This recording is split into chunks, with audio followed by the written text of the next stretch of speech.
دیکھ رہے ہیں ابلاغ ٹی وی۔ عابد ملی گرفتار ہو گیا۔ بزدار نے اعلان بھی کر دیا 50 لاکھ کا متعلقہ پولیس افسران اور اہلکاروں کے لیے جنہوں نے اسے گرفتار کیا تھا، مگر اس کے اندر کچھ اور ہی کہانی موجزن ہے۔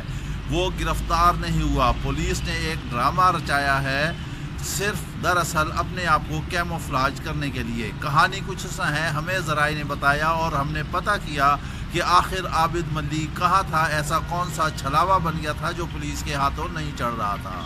عابد ملی 2 دفعہ پولیس سے فرار ہوا۔ ایک دفعہ جب موٹر وے پر اس نے خاتون کے ساتھ زیادتی کی اور وہاں پر ریسکیو اہلکار پہنچے، انہوں کی فائرنگ ہوئی تو وہاں سے بھاگا۔ ایک دفعہ اور وہ گھر میں جب اسے پتہ چلا کہ پولیس آ رہی ہے تو وہ پھر وہاں سے بھاگ گیا۔ پولیس ہاتھ ملتی رہ گئی، ہر دفعہ عابد ملی نکلتا رہا، انہیں وہ غوطہ دیتا رہا، چھلاوا بن گیا اور نظر ہی نہیں آتا رہا۔ پولیس کی عزت داؤ پر لگ گئی اور اس کی بے عزتی کا مسئلہ تھا۔ پورے ملک میں شور مچا ہوا تھا کہ پولیس ناکام ہو چکی ہے اور در حقیقت ابھی تک ناکام ہی ہے۔ صرف دکھاوا کرنے کے لیے یہ سارا پولیس نے ڈرامہ رچایا ہے۔ دراصل کہانی کیا ہے؟ کہانی اس طرح ہے کہ جب عابد ملی نے دوران تفتیش بتایا کہ اس نے جب موٹر وے پر گاڑی کھڑی دیکھی تو اس نے وہاں سے خاتون سے طلائی زیورات اور چوڑیاں اتار لیں۔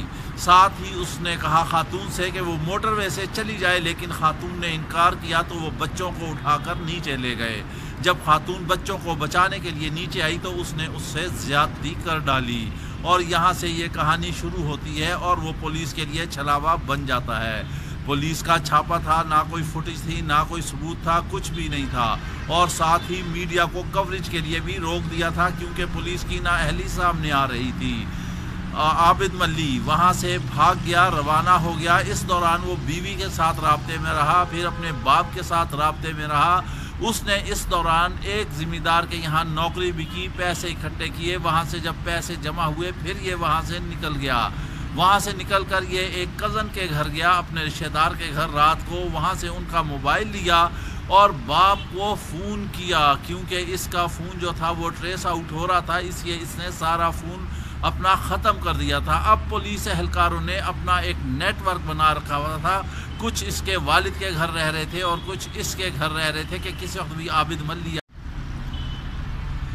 اس کے والد کو بھی پولیس والوں نے خاصا موٹیویٹ کیا کہ عابد ملی آئے تو اسے اس کے حوالے کیا جائے، گرفتار کرایا جائے، لیکن اس کے باپ نے کہا کہ آپ میرے بیٹے کو مارو گے نہیں، پولیس مقابلے کی نظر نہیں کرو گے، پھر میں کروں گا۔ پھر ایک دن ایسا ہوا کہ عابد ملی وہاں آیا، اس نے اپنے والد سے کپڑے مانگے، پیسے مانگے، کھانا مانگا، لیکن اسی دوران اس کے باپ نے پولیس والوں کو بتا دیا کہ عابد ملی آ گیا ہے، لیکن میں اسے تمہارے حوالے کروں گا، تم اسے مارو گے نہیں۔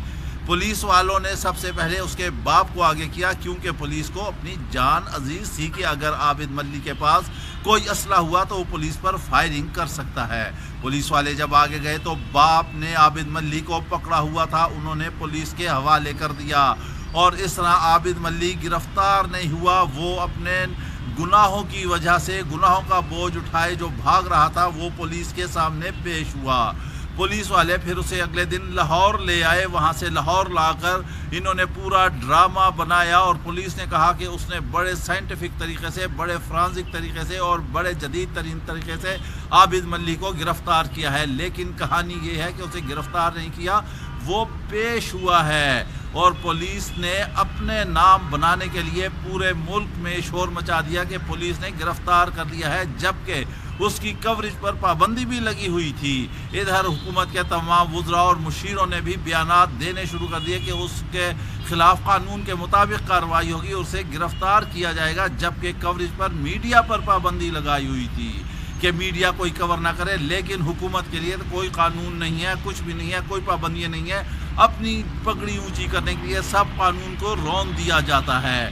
پولیس نے بھی قانون کو روندا اور یہ انعام جو بزدار نے 50 لاکھ کا کیا ہے یہ پولیس کو جاتا ہی نہیں ہے۔ اس طرح خزانے کی لوٹ مار جاری ہے۔ اس کے ساتھ ہی ہمیں اجازت دیجیے، اپنا خیال رکھیے گا، اللہ حافظ۔